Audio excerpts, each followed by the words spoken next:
All right, you sick fucks, strap yourselves in, because we're going for a deep dive today. We're diving headfirst into the wreckage that is Amy Winehouse. Armed with nothing but our Wikipedia page, we're going to dissect this train wreck. Yeah. And trust me, it's going to be a wild ride. Sensing some strong opinions already. Yeah, well, hold on to your hats, because we're just getting started.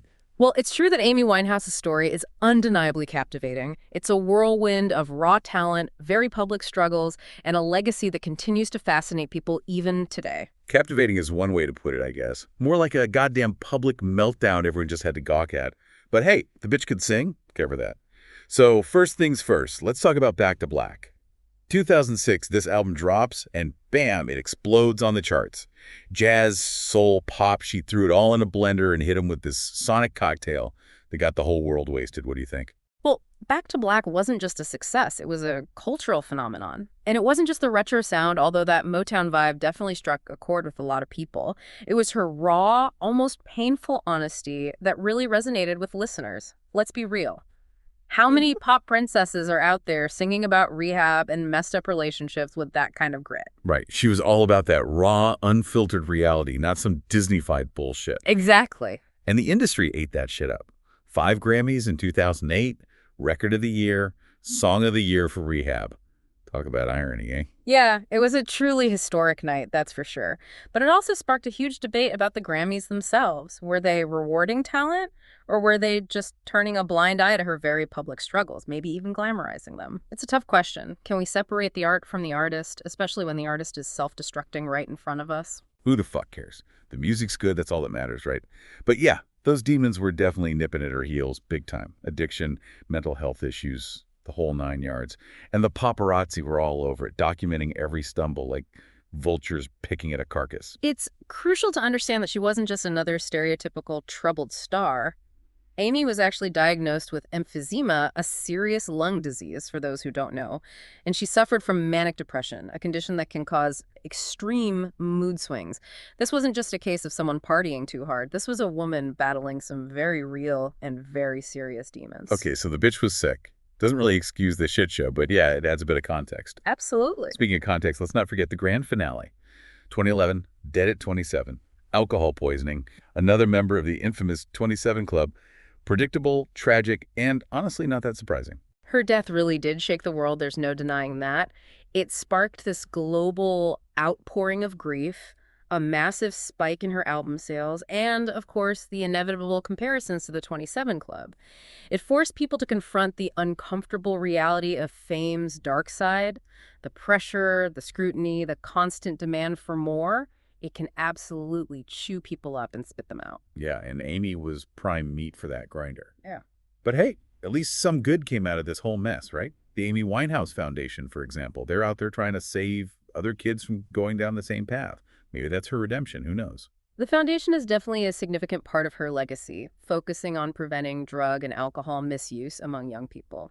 And there's been this whole wave of tributes, statues, documentaries, exhibitions. It's like we're obsessed with dissecting her life, trying to find some kind of meaning in the wreckage. We do love a good tragedy, don't we? Especially when it involves someone talented and self-destructive. Makes us feel a little better about our own pathetic lives. But here's a question for you, and for all you voyeuristic vultures out there listening. Are we just gawking at this spectacle? Or are we actually willing to learn something from this whole thing? Because this goes way deeper than just Amy, all right? This is about the whole damn system, the way we treat artists, the way we consume their pain. It's fucked up. That's a very pointed question, definitely one worth exploring. You're damn right it is. We need to be careful not to glorify the self-destructive behavior while at the same time ignoring the systemic issues that are at play. But before we get into all that, maybe we should back up a bit and look at her early years. She wasn't always this larger-than-life persona. Fun. Let's rewind the tape a bit. Uh-huh. Before the beehive and the eyeliner, who the hell is Amy Winehouse? Well, before she became a tabloid fixture, Amy was just this girl from North London with a crazy love for jazz. Her first album, Frank, came out in 2003, and it was just drenched in that smoky, soulful sound.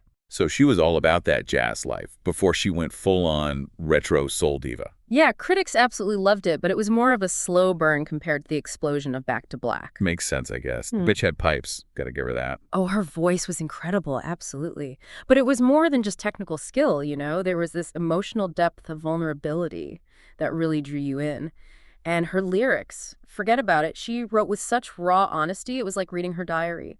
Love, loss, addiction, it was all laid bare. Yeah, no sugarcoating with this one. She served it up raw and bloody. Speaking of bloody, remember that train wreck of a marriage to Blake Fielder's Civil? Talk about a match made in hell. They were both messed up, dragging each other down. It was like watching a slow-motion car crash. Yeah, their relationship was tumultuous, to say the least. You think? And it definitely played a role in her downward spiral. But it's really important to remember that addiction is a complex disease, and there's no single cause. It's usually a combination of genetic predisposition, environmental factors, and personal choices. Spare me the psychobabble. The bitch loved the party, and she paid the price. End of story. But let's be real, the media had a field day with her, right? They hounded her every move, basically exploiting her pain for profit. It was disgusting. The media's role in this whole story is definitely worth examining, I agree. There's no doubt that the constant scrutiny and invasion of privacy contributed to her stress and anxiety. And the way they sensationalized her struggles, always focusing on the drama rather than the person behind it all, that was incredibly damaging. They built her up just to tear her down. Classic media playbook, right? They love a good train wreck, especially when it involves a beautiful, talented woman. It's like they can't resist the urge to exploit and destroy. It's a disturbing pattern we see repeated over and over again. This obsession with celebrity gossip, scandal, and drama often comes at the expense of human dignity and compassion. And the public eats it up. We're all guilty of it, right? Rubbernecking, being fascinated by other people's misery. It's a sick and twisted cycle. It's definitely a complex issue, and it raises some serious questions about our own complicity as consumers of media. Are we perpetuating this culture of exploitation by clicking on the headlines, watching the reality shows, buying the gossip magazines? It's definitely something to think about. Yeah, deep thoughts. But let's not forget about the music. That's what ultimately matters, right? Yeah. The bitch could sing, and those songs will live on long after the drama fades away. Absolutely. Her music was her legacy, her gift to the world. And it's important to remember that amidst all the chaos, all the pain, she created something truly beautiful and enduring. Her voice, her lyrics, her style, they all contributed to this unique artistry that continues to inspire and influence musicians today. All right, so the music lives on, but what about the lessons learned? What can we take away from this whole Amy Winehouse shit show, besides the obvious don't do drugs message? Well, I think her story is a cautionary tale, yes, about the dangers of addiction and the dark side of fame. But it's also a reminder of the importance of compassion, of understanding, of recognizing the humanity in everyone, even those who seem larger than life. Humanity in Amy Winehouse. You're reaching there, buddy. She was a hot mess express, a train wreck in stilettos. I think that's a very reductive view. Behind the persona, behind the headlines, was a young woman who was hurting, who was struggling, who was trying to find her way in a world that wasn't always kind, you know? We need to remember that. We need to see beyond the surface and recognize the shared humanity that connects us all. Okay, fine, she was human. Yeah. But she was also, like you said, a self-destructive train wreck of a human. What's your point? My point is that we need to be more compassionate, more understanding, more supportive of those who are struggling, even when those struggles manifest in ways that are difficult to understand or condone. Easy for you to say you're not the one cleaning up the puke and dealing with all the drama. You're right. It's easy to judge from the outside. But I think it's important to remember that addiction is a disease, not a choice. And it's a disease that requires treatment and support, not judgment and condemnation. All right, fine, I get it. Be nice to addicts, even the ones who are screwing up their own lives. But where does that leave us? What are we supposed to do? Just sit back and watch them self-destruct? No, of course not. We need to intervene, to offer support, to encourage them to seek help. But we need to do it with compassion, with understanding, with a recognition that they are human beings who are worthy of our love and support. Love and support. You're starting to sound like a Hallmark card. Get real. This is the real world, not some Disney fairy tale. You're right. It's not a fairy tale. It's a complex and challenging reality. But I believe that compassion is the key. We need to be more compassionate toward ourselves, toward each other, and towards those who are struggling. It's the only way to break this cycle of pain and destruction. All right, fine, I'll buy that. Compassion is good. But what about accountability? Don't these people need to take responsibility for their actions? Absolutely. Accountability is crucial. But it needs to be balanced with compassion. We need to hold people accountable for their actions while also recognizing that addiction is a disease that impairs their judgment and decision-making abilities. Okay, so it's a balancing act. Compassion and accountability. Got it. But what about the bigger picture? What about the system that's churning out these train wrecks? The music industry, the media, the whole damn culture of celebrity worship, it's all fucked up. You're absolutely right. We need to look beyond the individual and examine the systemic issues that contribute to addiction and self-destructive behavior. The music industry is notorious for its exploitative practices, the media thrives on scandal and drama, and our culture glorifies fame and fortune above all else. It's a toxic combination.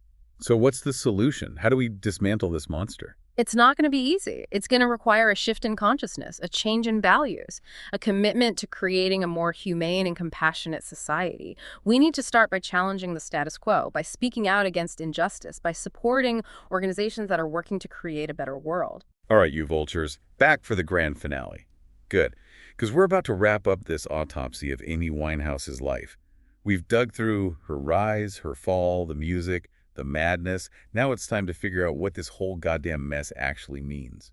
I think it's about more than just meaning, isn't it? Amy's story really forces us to confront some uncomfortable truths about ourselves and the society we live in. Okay, therapist, let's have it.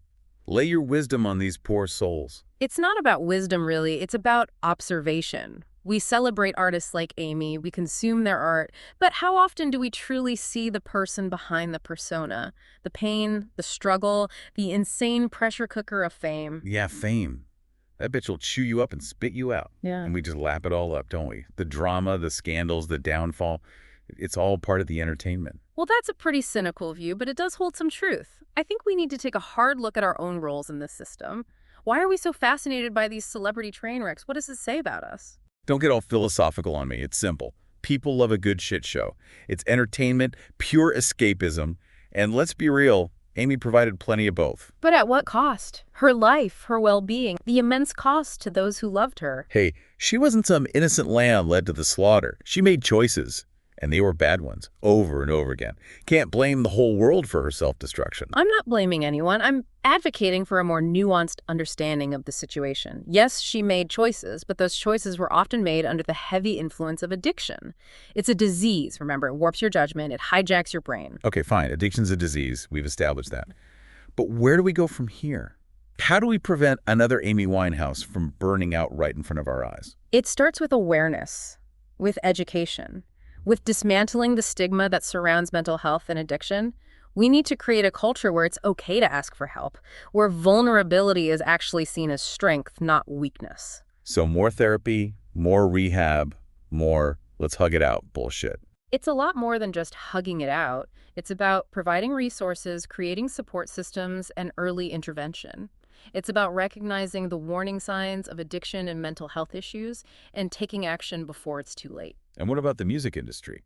They're complicit in this whole thing. They churn out these damaged goods and then discard them when they break down. It's sick. The music industry definitely needs a serious overhaul. The pressure to perform, the constant touring, the easy access to drugs and alcohol, it's a recipe for disaster.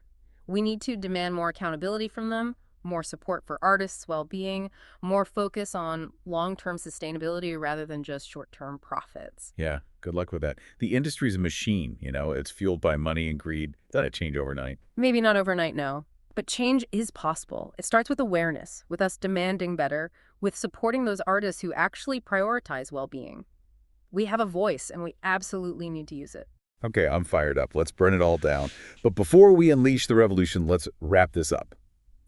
What's the takeaway message for these poor bastards who've been subjected to our Amy Winehouse deep dive? The takeaway is this. Amy Winehouse was a brilliant artist, a flawed human being, and a tragic victim of a system that often exploits and discards the very people it claims to celebrate.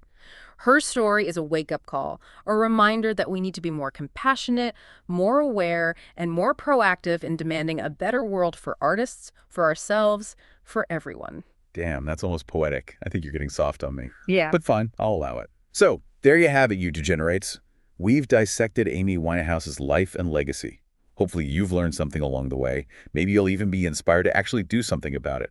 Or maybe you'll just go back to scrolling through your feeds, consuming the next celebrity train wreck. The choice is yours. But remember this, the world's a fucked up place, and it's up to us to change it. Peace out. Whisper.